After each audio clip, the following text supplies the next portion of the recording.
गर्मियों में ठंडा ठंडा माज़ा किसे अच्छा नहीं लगता। लगभग सबको पसंद आता है, सबको अच्छा लगता है, चाहे वो बच्चे हों चाहे वो बड़े। बहुत ही कूल और रिफ़्रेशिंग लगता है। लेकिन इसमें होते हैं आर्टिफिशियल कलर्स और प्रिजर्वेटिव्स जो कि हमारी हेल्थ को बहुत ही नुकसान पहुंचाते हैं धीरे धीरे, और हमें पता भी नहीं चलता। तो आज हम बनाएंगे माज़ा बिल्कुल नेचुरल इंग्रेडिएंट से, वो भी घर पे झटपट, बहुत ही टेस्टी, बहुत ही रिफ़्रेशिंग। आपको ये ज़रूर पसंद आएगा, एक बार ज़रूर ट्राई करें। Hello friends, welcome to Maurya's kitchen. मैं हूँ सीमा, और अगर आप मेरे चैनल पर नए हैं, आपको मेरी वीडियो पसंद आती है तो प्लीज़ मेरे चैनल को सब्सक्राइब करें। ये सब्सक्राइब करने के लिए रेड कलर के सब्सक्राइब बटन पर प्रेस करें, ये बिल्कुल फ्री है।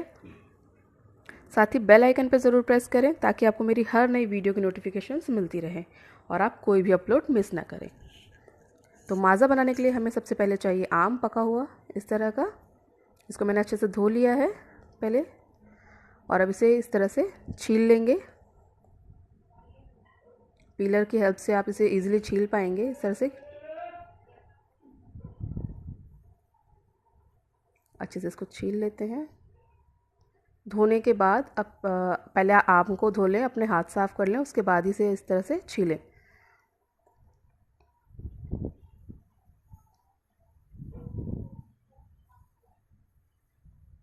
इस तरह से हमें सावधानी से पूरा आम अच्छे से छील लेना है पहले।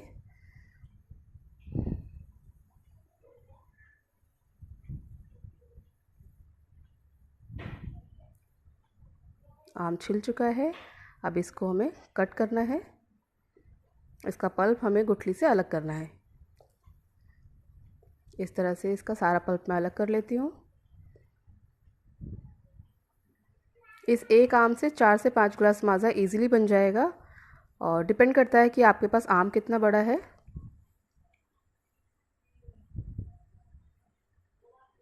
घर पे बना हुआ माज़ा बहुत ही टेस्टी, बहुत ही रिफ़्रेशिंग होता है और बहुत ही टेस्टी लगता है। आप ज़रूर ट्राई करें एक बार इसे। ये बीच का हिस्सा हम काट के निकाल देंगे, इस हिस्से को यूज़ ना करें। इस पोर्शन के आसपास का हम नहीं निकालेंगे। जितना भी आम का पल्प है सारा निकाल लिया है मैंने, एक बाउल में इकट्ठा कर लिया है। अब इस तरह का एक मिक्सिंग जार ले लेते हैं। इसमें ये आम का सारा पल्प डाल देंगे। अब इसमें डालेंगे पुदीने के पत्ते, अच्छे से धो लिए साफ़ करके। सिर्फ पत्तियां यूज़ करेंगे, डंठल नहीं यूज़ करेंगे। अब डालेंगे 2 नींबू का रस, ये लगभग 2-3 चम्मच के करीब है। नींबू के रस से इसमें बहुत ही अच्छा टेंगी फ्लेवर आएगा। और 5 से 6 चम्मच के करीब चीनी। चीनी आप अपने टेस्ट के हिसाब से कम या ज़्यादा ले लें, कभी कभी आम खट्टे और ज़्यादा होते हैं, मीठा कम होता है। तो ये देखिए अच्छे से इसका पेस्ट बन चुका है आम का। पुदीने की वजह से इसमें कितना अच्छा कलर आया है और रिफ़्रेशिंग कूल। ये हमारे पेट को ठंडक देगा, गर्मियों में हमें बहुत ही फ़ायदा करेगा। अब इसमें ठंडा पानी ऐड करेंगे, 4 ग्लास के करीब ऐड कर रही हूँ मैं।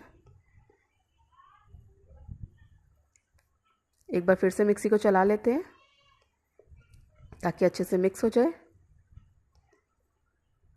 ये देखिए अच्छे से मिक्स हो चुका है। अभी अभी ग्राइंड हुआ है इसमें, इसलिए आपको ये झाग लग रहा है, फेना है। थोड़ी देर में सेटल हो जाता है। अब इसको छान लेंगे।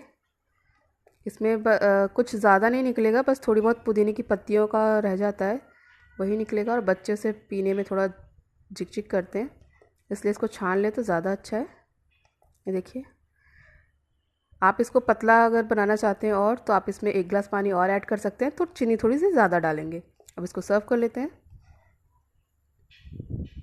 ये देखिए हमारा ठंडा ठंडा रिफ़्रेशिंग माज़ा तैयार है, झटपट मिनटों में।